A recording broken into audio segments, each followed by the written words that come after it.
Katanga, 1962. Le camp du silence et du sang.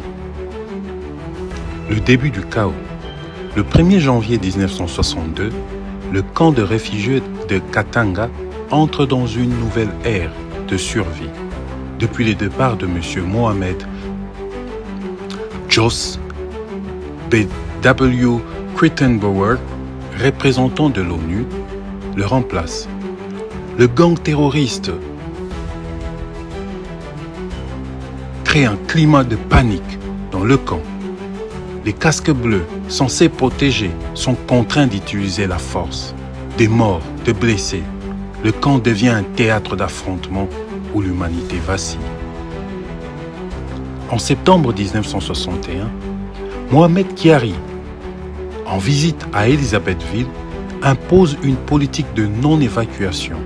Selon Léopoldville et New York, maintenir les réfugiés sur place sert les intérêts politiques du Congo. Mais 6 mois plus tard, l'échec est flagrant. L'ONU cède. L'évacuation massive commence. Des avions américains embarquent plus de réfugiés que prévu. Certains se font passer pour des déplacés pour obtenir un billet gratuit. Mi-mai 1962, l'opération d'évacuation bat son plein. Pourtant, sur les 40 000 réfugiés, 35 000 restent sur place. Le 11 juillet, jour du 2e anniversaire de l'indépendance du Katanga, le camp est encore surpeuplé. L'ONU annonce la fermeture définitive pour le 30 juillet. Mais la faim, la peur et la froideur de la population qui peuplait ce camp à accepter un déplacement volontaire complique tout. Les casques bleus, censés protéger, tournent leurs fusils non pas vers la ville, mais vers le camp, là où règne le désordre. Le gang politique et tribaux imposent leurs lois. Le rapport de Crittenbauer devient l'unique trace utile de son passage. L'ONU reste sourde à ses appels.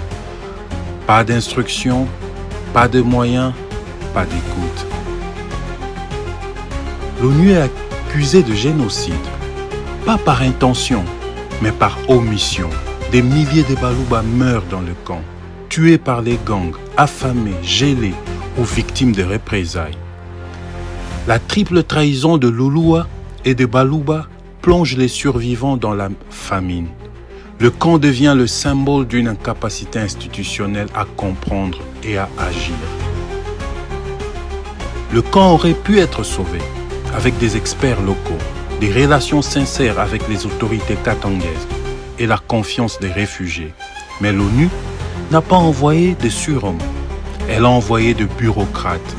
Le camp de Katanga, né d'un espoir de protection, s'est transformé en enclave de sang, de silence et de honte. Aujourd'hui encore en 2021, il existe des centaines de camps de réfugiés disséminés à travers l'est de la RDC, voire même vers l'ouest de la RDC, jusqu'à Kinshasa, pour des raisons multiples. À Kinshasa, récemment, les déplacés internes ont été contraints par des pluies diluviennes. Plus de 6 mois après, le gouvernement a répondu exactement comme l'ONU en 1962 au Katanga. Silence, négligence. Dans l'Est, c'est la même histoire et ça continue. C'est ainsi que nous mettons un point final sur ce chapitre consacré au camp de réfugiés Baluba au Katanga. Suivez-nous pour d'autres récits.